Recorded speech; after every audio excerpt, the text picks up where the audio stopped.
Hello student, আজকে second সেমিস্টারে বিএডের second সেমিস্টারে ক্লাস নেব। ওই first unit, first half, fourth unit, course 3, 1.2.3। তো আজকে তোমাদের টপিক হচ্ছে ট্রান্সফার অফ লার্নিং, শিখন সঞ্চালন। তাহলে ট্রান্সফার অফ লার্নিং জানতে গেলে আমাদেরকে প্রথমে জানতে হবে লার্নিং কাকে বলে, শিখন কাকে বলে। লার্নিং শব্দটা যতটাই ছোট ততটাই একটা ভাস্ট, মানে এর ব্যাখ্যা। লার্নিং হচ্ছে আমাদের জীবনে যতগুলো অভিজ্ঞতা সঞ্চয় করি সবটাই শিখনের মধ্যে পড়ে। অর্থাৎ আমাদের যখন কোনো অভিজ্ঞতা সঞ্চয় করি, সেই অভিজ্ঞতা সঞ্চয়ের মাধ্যমে আমাদের যে আচরণের পরিবর্তন হয়, সেই আচরণের পরিবর্তন হওয়াটাই হচ্ছে শিখন। বা কারোর মধ্যে পুরনো আচরণের যদি কোনো রকম পরিবর্তন হয়, সেটাও শিখন। বা কারোর মধ্যে ধরুন নতুন ধরনের শিখন, মানে আচরণের পরিবর্তন দেখা যায়, সেটাও এক ধরনের শিখন। শিখন হচ্ছে একটা জীবনভর প্রক্রিয়া। অর্থাৎ জন্ম থেকে মৃত্যুর পূর্ব মুহূর্ত পর্যন্ত এই প্রক্রিয়া চলতে থাকে। অর্থাৎ এটা হচ্ছে চলমান প্রক্রিয়া। শিখন হচ্ছে একটি চলমান প্রক্রিয়া।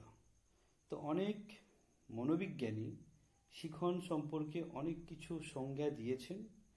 তো সেসব সংজ্ঞাগুলোতে আমি যাচ্ছি না, আমি জাস্ট শিখনের একটা কনসেপ্ট দিলাম। এবার আসি শিখন সঞ্চালন, অর্থাৎ ট্রান্সফার অফ লার্নিং। কথাটার মধ্যেই আমরা বুঝতে পারছি যে কি বলতে চাইছে। ট্রান্সফার অফ লার্নিং বলতে কি বোঝাতে চাইছে। ট্রান্সফার অফ লার্নিংয়ে আলোচনা করতে গেলে আমরা কিছু কিছু বিষয় জানব। যেমন ট্রান্সফার অফ লার্নিং কী বা কাকে বলে, ট্রান্সফার অফ লার্নিংয়ের তাৎপর্য কী, ইম্পর্টেন্স কী, তাৎপর্যটা কোথায়, এর প্রকারভেদ, এর ধারণা বা প্রকৃতি, বৈশিষ্ট্য, একে কিভাবে মানে বৃদ্ধি করা যায়, এর কৌশল কিভাবে বৃদ্ধি করা যায়। ঠিক আছে, মানে শিখন সঞ্চালনের বৃদ্ধির যে কৌশল, সেগুলো মানে method of enhancing of transfer of learning. আর একটা হচ্ছে তত্ত্ব, অর্থাৎ থিওরি।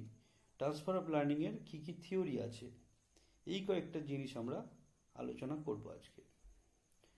তো যাই হোক, আমরা প্রথমে আসি ট্রান্সফার অফ লার্নিং কাকে বলে। ট্রান্সফার অফ লার্নিং হচ্ছে, ট্রান্সফার কথার অর্থ হচ্ছে কি হওয়া, ট্রান্সফার করার অর্থ হচ্ছে সঞ্চালন করা, মানে ট্রান্সফার হয়ে যাওয়া আর কি। তাহলে ট্রান্সফার অফ লার্নিং বলতে আমরা বোঝাই পূর্বের কোনো অভিজ্ঞতা বা জ্ঞান যখন পরবর্তী কোনো কাজে আমাদের ব্যবহৃত হয়, সেটা হচ্ছে শিখন সঞ্চালন। যেমন যেমন আমরা মাধ্যমিক পর্যন্ত সবাই জেনারেল সাবজেক্ট পড়ি, অঙ্ক, ইতিহাস, ফিজিক্যাল সায়েন্স, সমস্ত কিছু পড়ি, জিওগ্রাফি। এবার এইচএসে উঠে যখন জিওগ্রাফি থাকে, তাতে কোনো আমাদের কিছু অদ্ভুত একটা ব্যাপার মনে হয় না, কিন্তু যাদের কমার্স নিয়ে পড়ে তাদের কিন্তু সেই বিষয়ে কোনো অভিজ্ঞতা থাকে না, যার ফলে তাদের পূর্ব অভিজ্ঞতা কোনো কাজে লাগে না, যার ফলে এটা কিন্তু ট্রান্সফার অফ লার্নিং হচ্ছে না। হ্যাঁ, এবার যতটুকু মিল পায় সেক্ষেত্রে সেটা হচ্ছে ট্রান্সফার অফ লার্নিং। ঠিক আছে, অর্থাৎ এক কথাই হচ্ছে যে যে প্রক্রিয়ায় কোনো বিষয়বস্তু থেকে প্রাপ্ত জ্ঞান বা দক্ষতাকে পরবর্তী কাজের ক্ষেত্রে কাজে লাগানো যায় বা প্রয়োগ করা যায়, সেটা হচ্ছে শিখন সঞ্চালন। ঠিক আছে, অনেক বিজ্ঞানী এর অনেক রকম সংজ্ঞা দিয়েছে, মানে ব্যাখ্যা করেছে একে। তো আমি এর একটা জাস্ট ওভারভিউ দিলাম আর কি।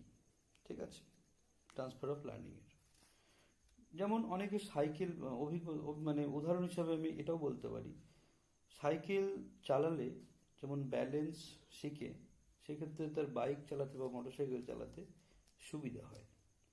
যেমন কম্পিউটার চালানো শিখে থাকলে তার ল্যাপটপ বা নোটবুক চালাতে কোনো অসুবিধা হয় না, অর্থাৎ তার পূর্ব অভিজ্ঞতা কাজে লাগছে। এটা হচ্ছে ট্রান্সফার অফ লার্নিং। ঠিক আছে, এরপরে যেটা আলোচনা করব, শিখন সঞ্চালনের বৈশিষ্ট্য। ঠিক আছে, নেচার বলা যেতে পারে, প্রকৃতি বলা যেতে পারে, বা বৈশিষ্ট্য আমরা আলোচনা করব। তাহলে শিখন সঞ্চালনের বৈশিষ্ট্য আলোচনা করতে গেলে শিখন সঞ্চালনের এতক্ষণ যেগুলো আলোচনা করলাম সেগুলোও আসবে এই নেচারের মধ্যে। অর্থাৎ প্রথম যদি আমি বৈশিষ্ট্য আলোচনা করতে যাই, তাহলে শিখন সঞ্চালন হলো এটি একটি অভিজ্ঞতা স্থানান্তরণের প্রক্রিয়া। শিখন সঞ্চালন হলো অভিজ্ঞতা স্থানান্তরণের একটি। 2 নম্বর বৈশিষ্ট্য বলা যেতে পারে, এটি বিষয়ভিত্তিক জ্ঞানের প্রয়োগমূলক দিককে নির্দেশ করে। বিষয়ভিত্তিক জ্ঞানের প্রয়োগমূলক দিককে নির্দেশ করে। বিষয়ভিত্তিক এ কারণেই বলছে, কারণ যারা সাইকোলজি পড়েছে, ঠিক আছে, গ্র্যাজুয়েশন লেভেলে সাইকোলজি পড়েছে, তারা যদি মাস্টার ডিগ্রি পড়তে যায় সাইকোলজিতে, তাদের সেটা সুবিধাজনক। কিন্তু সাইকোলজি পড়ার পরে যদি কেউ ফিজিক্স নিয়ে পড়তে যায়, তার কিন্তু অসুবিধা হবে। সেক্ষেত্রে তার যে গ্র্যাজুয়েশনের যে জ্ঞানগুলো অর্জিত করেছে সেগুলো কোনো রকম ট্রান্সফার হচ্ছে না। তাই বলছে বিষয়ভিত্তিক জ্ঞানের প্রয়োগ। ঠিক আছে, বোঝা গেছে? 3 নম্বর বৈশিষ্ট্য হিসেবে আমরা যেটা বলতে পারি, যে যেহেতু এটা একটা প্রক্রিয়া, আমি আগেই বলেছি যেহেতু এটা একটা প্রক্রিয়া, তাই এটি হচ্ছে চলমান প্রক্রিয়া। অর্থাৎ জন্ম থেকে মৃত্যুর পূর্ব মুহূর্ত পর্যন্ত, মৃত্যুর আগে পর্যন্ত এই শিখন সঞ্চালন ঘটতে থাকবে। অর্থাৎ মৃত্যুর আগে পর্যন্ত, আমাদের তো মৃত্যুর আগে পর্যন্ত সংগ্রাম বলা হয়, জীবন হচ্ছে সংগ্রাম। অর্থাৎ মৃত্যুর আগে পর্যন্ত আমাদেরকে সংগ্রাম করতেই হবে। সেই সংগ্রামে, সেই মৃত্যুর আগে পর্যন্ত আমরা শিখতে পারি, অর্থাৎ শিখন সঞ্চালন করতে পারি, ট্রান্সফার করতে পারি। আমরা শিখন সঞ্চালন বলতে আমাদের পূর্ব অভিজ্ঞতাকে কাজে লাগিয়ে পরবর্তী কাজ করতে পারি। অর্থাৎ এই যে প্রক্রিয়া, এটার মৃত্যুর আগে পর্যন্ত ঘটে থাকে। শিখন সঞ্চালনের মাধ্যমে বিষয়কেন্দ্রিক বিমূর্তকরণ ঘটে থাকে।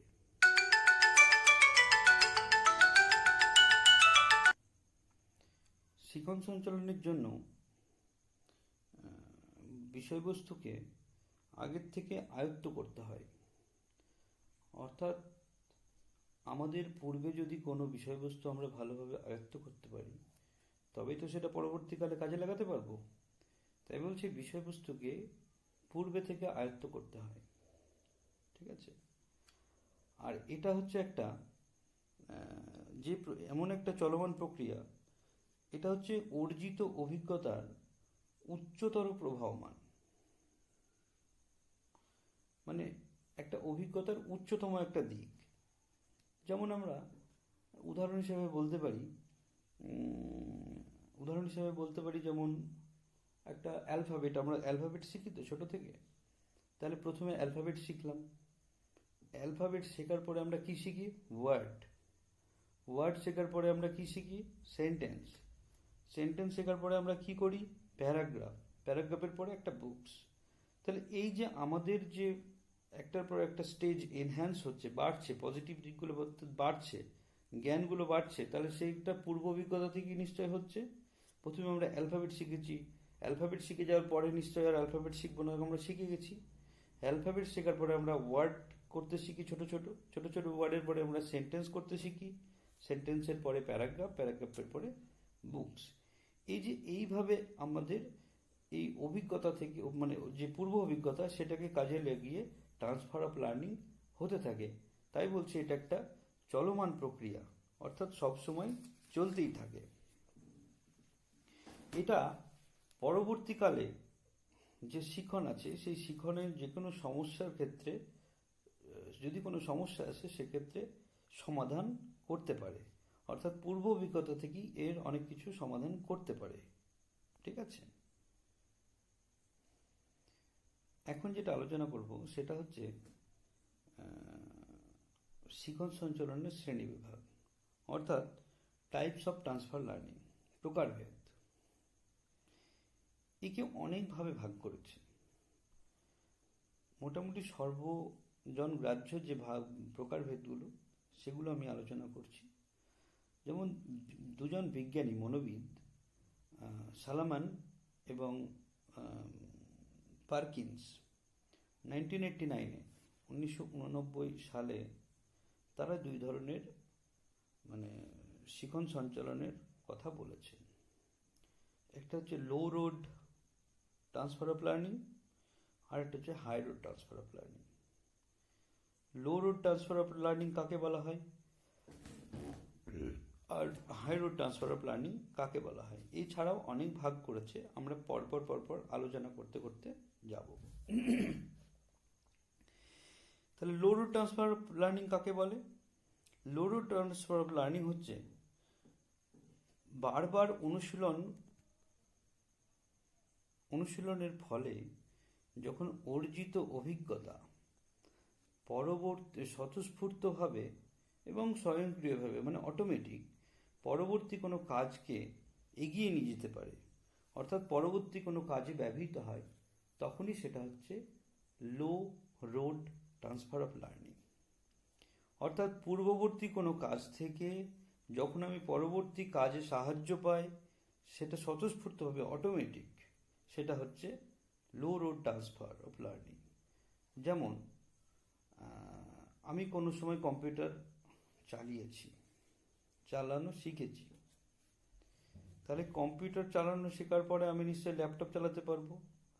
বা এইভাবে আমরা উদাহরণটা দিতে পারি যে দুটো ছেলে আছে, তার মধ্যে একজন কম্পিউটার শিখেছে বা কম্পিউটার সম্পর্কে নলেজ আছে, আর একজনের কম্পিউটার সম্পর্কে নলেজ নেই, শুধু নামটা শুনেছে। তাহলে তাকে যদি বলা হয় তুমি একটা প্রজেক্টর সেট করো, সেমিনার প্রেজেন্টেশন দেয় না যে প্রজেক্টরগুলোতে, সেই প্রজেক্টর সেট করতে বলা হয়েছে, দুটো ছেলেকেই বলা হয়েছে। তাহলে যে ছেলেটি কম্পিউটার শিখেছে তার পক্ষে খুব একটা অসুবিধা হবে না, কারণ তার পূর্ব অভিজ্ঞতা আছে কম্পিউটার সম্পর্কে, কোনটা কি পয়েন্ট সে জানে, কোনটা কি পিন, কোথায় কোনটা ঢোকে, ঠিক আছে, এইগুলো সম্পর্কে তার নলেজ আছে। কিন্তু যে শেখেনি সে তো জানে না, সে তো পারবে না। তাহলে এখানে তার পূর্ব অভিজ্ঞতা থেকে কাজে লাগলো, তার এই কাজটা কমপ্লিট করতে সাহায্য হলো। এটাই হচ্ছে low road of transfer of learning. বা এখানে এটা অবচেতন মূল্যেও অবচেতন মনেই অনেক সময় কাজ করে। যেমন আমি লাগাতার কম্পিউটার শিখেছি, তাহলে আমি কিন্তু অসচেতনভাবেই আমি যদি টাইপ করি আমার কিন্তু ভুল হবে না খুব একটা, কারণ আমি কোথায় কোনটা আছে জানি। ASDFG সেমিকোলন LKZ, এই যে টাইপ ফরম্যাটটা আমার মনে আছে। বা যারা টাইপ করে তারা কিন্তু না দেখেই টাইপ করে, তারা শিখেছে, তারা কিন্তু না দেখেই টাইপ করে যায়।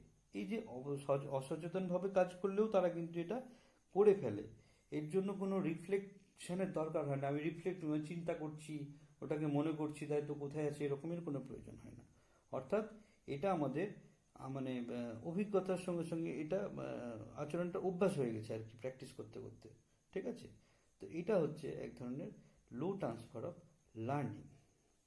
ঠিক এবার আমরা আলোচনা করব high road of transfer of learning.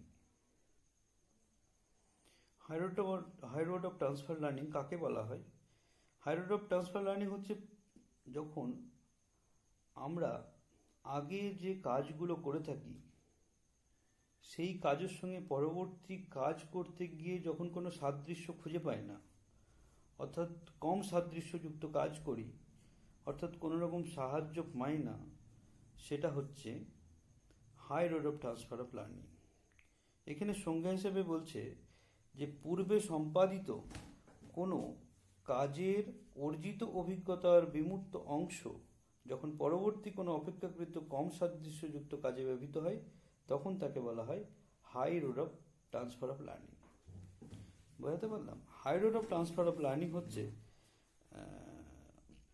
আগের যে কাজ করেছি আমরা, পূর্ববর্তী যে কাজ বা অভিজ্ঞতা থেকে পরবর্তী যে কাজ করতে যাচ্ছি তার সঙ্গে সাদৃশ্য কম বা সাদৃশ্য মানে অপেক্ষাকৃত একদমই সাদৃশ্য কম, সাদৃশ্য নেই বা সাহায্য সেরকমভাবে পাচ্ছি না, আমাদেরকে সাহায্য নিতে গেলে প্রচণ্ডভাবে রিফ্লেকশন করতে হচ্ছে, মানে চিন্তা করতে হচ্ছে বা রিফ্লেকশন করতে হচ্ছে আমাদের নিজেদের মনকে।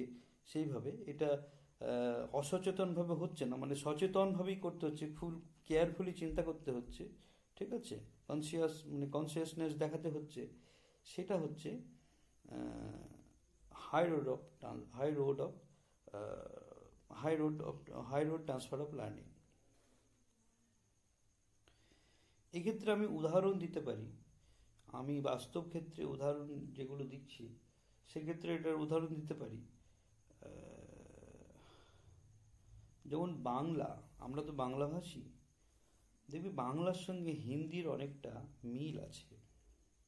যেমন আমি জল খাবো, হাম পানি পেনা চাহতে হ্যাঁ। আহ, ঠিক আছে, অনেকটা সাদৃশ্য আছে। বা শিক্ষককে সম্মান করতে হবে বা শিক্ষককে সম্মান করা চাই। ঠিক আছে, তো এটাকে হিন্দিতে যদি কেউ বলতে চাই কি শিক্ষক কো সম্মান হোনা চাইয়ে, তো অনেকটাই বুঝতে পারবে যে কি বলতে চাইছে। কিন্তু বাংলার সঙ্গে তেলেগু বা তামিল কোনো রকম মিল নেই। সেরকম আমরা বাংলা পড়ে হিন্দি যদি কেউ বলে সেক্ষেত্রে অনেকটা বুঝতে পারবো যে কি বলতে চাইছে, কিন্তু তেলেগু তামিল কেউ বুঝতে পারবে না, কারণ সেটা আমাদের সম্পূর্ণ একদম মানে আমরা কোনোদিন মানে আমাদের কোনো পূর্ব অভিজ্ঞতাই এখানে কাজে লাগবে না। ঠিক আছে,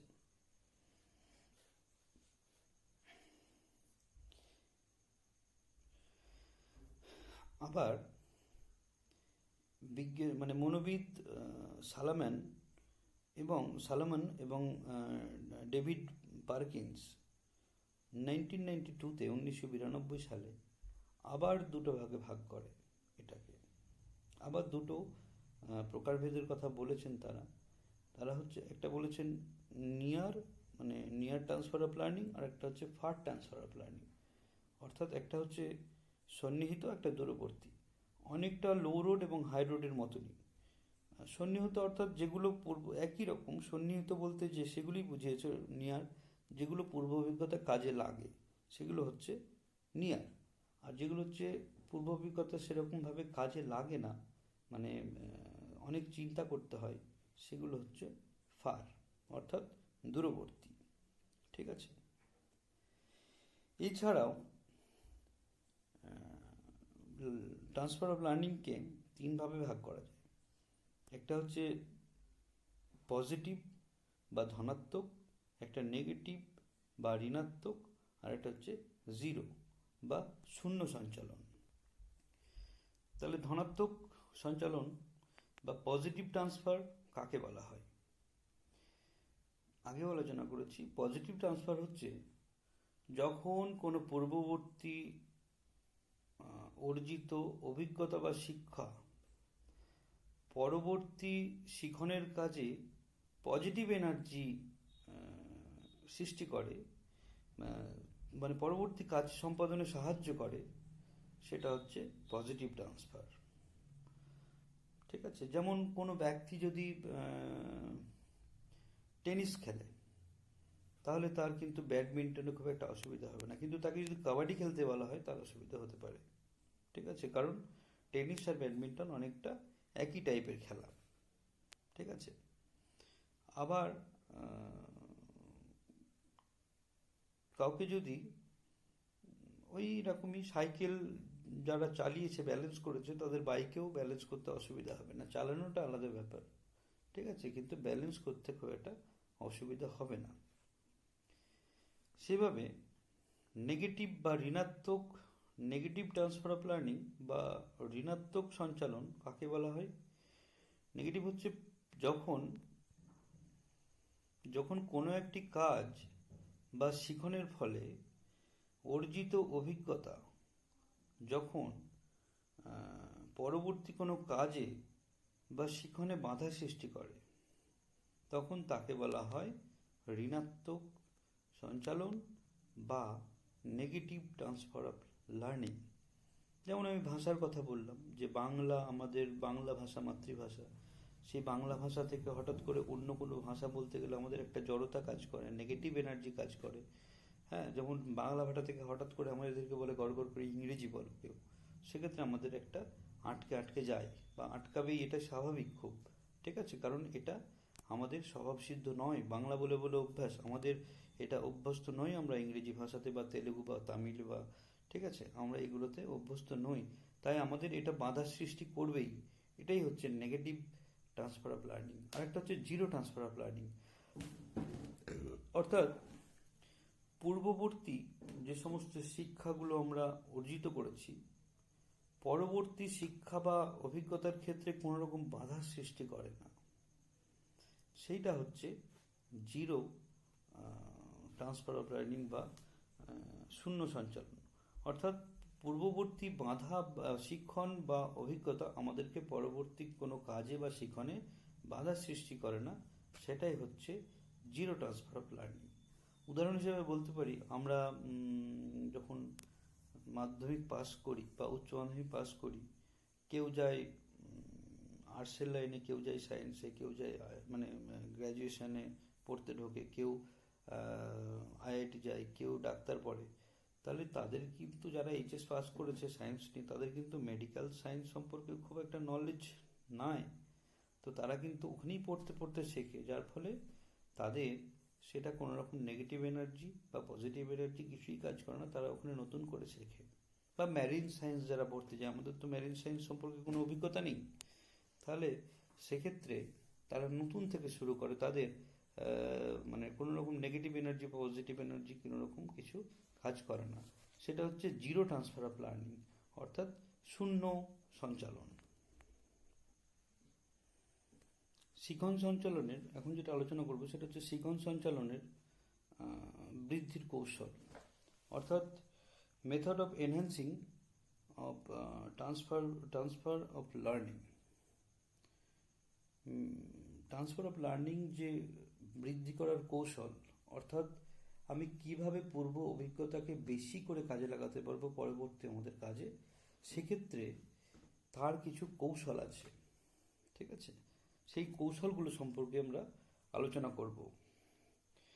যেমন সমস্ত শিক্ষা বা সমস্ত কিছু আমাদের পূর্ব পরিকল্পিত হয় না, কারণ আমাদের কাল কি ঘটবে সেটা আমরা আজকে জানি না।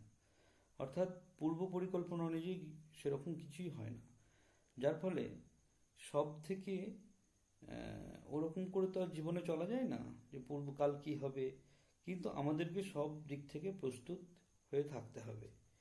যেমন সব শিক্ষা যেমন ক্লাসে দেওয়া সম্ভব হয় না, কারণ সব সমস্যা সম্পর্কে সমস্ত শিক্ষক বলে দিতে পারে না। ঠিক আছে, সেরকম একটা অঙ্কের যদি নিয়ম শিখিয়ে দেয়, গড় পড়তা, আমি যদি বলি গড়, তাহলে গড়ের অঙ্কের একটা ভালো করে যদি নিয়ম শিখিয়ে দেয় কোনো শিক্ষক মশাই, তাহলে ছাত্ররা নিশ্চয়ই সেই নিয়ম যদি ফলো করে সমস্ত অঙ্কও তারা পারবে, ঠেকবে না নিশ্চয়ই। তাহলে এই যে সব সমস্যার সমাধান না করে তাকে একটা নিয়ম নীতি শিখিয়ে দিল সেই অঙ্কের, সেই ছাত্রটি কিন্তু এর পরবর্তী গড়ের অঙ্কগুলো সব করে ফেলবে ওই নিয়মে ফেলে। তাই বলছে সমস্ত সমস্যা সমাধান করতে কেউ পারে না, কিন্তু সেই সমস্যা সমাধান করার যে শক্তি, সেইটা যাতে একজন শিক্ষক দিয়ে দিতে পারে।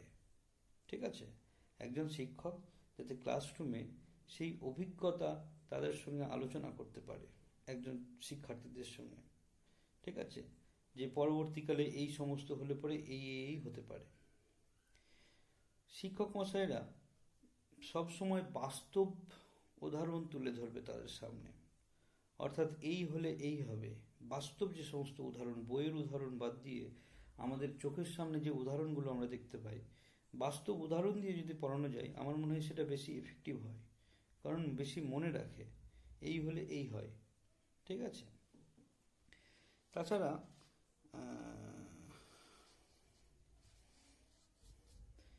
শিক্ষার্থীদেরকে বা ছাত্রছাত্রীকে বেশি করে অনুশীলন দেবে, যাতে তারা অনুশীলনের যে সমস্ত সমস্যাগুলো আছে সেই সমস্যার সম্মুখীন হয় এবং সেগুলো সম্পর্কে পর্যাপ্ত জ্ঞান বা অভিজ্ঞতা অর্জন করতে পারে এবং পরবর্তীকালে যাতে তাদের কোনো রকম অসুবিধা না হয়, অর্থাৎ পরবর্তী ক্লাসে বা পরবর্তী ক্ষেত্রে তাদের কোনো রকম অসুবিধা হয় না হয়।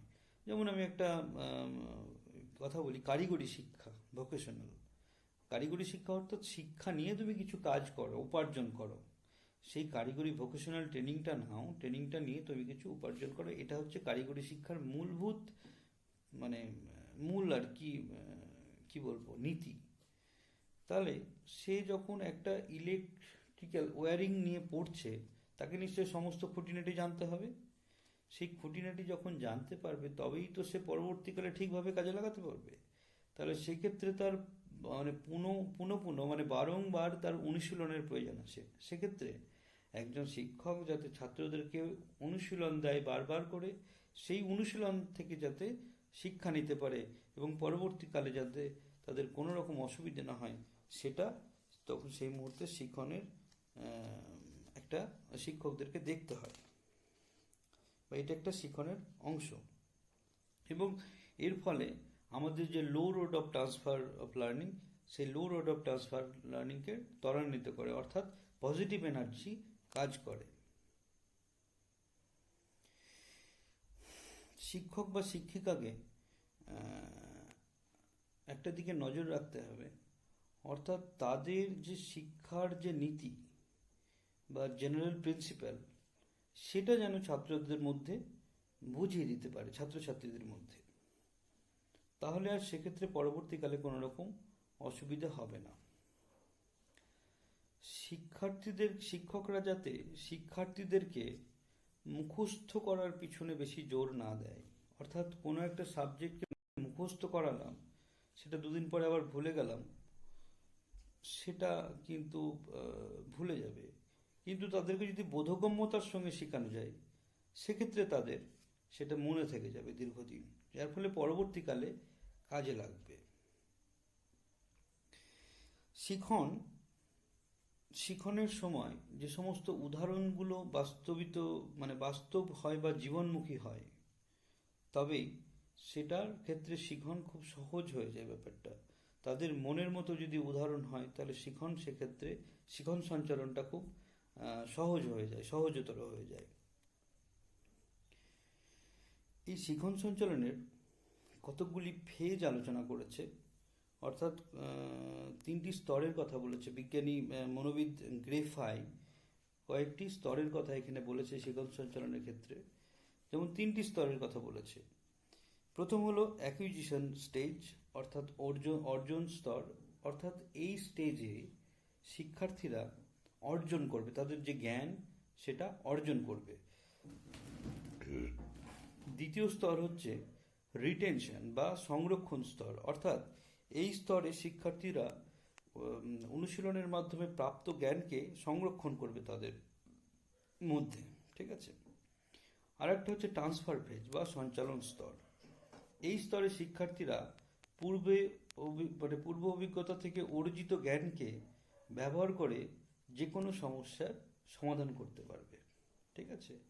তো এই গেল ট্রান্সফার অফ লার্নিং।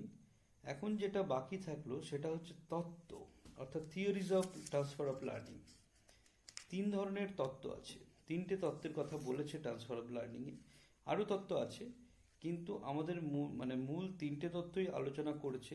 সেই 3টে তত্ত্ব আমি এর পরের ক্লাসে আলোচনা করব।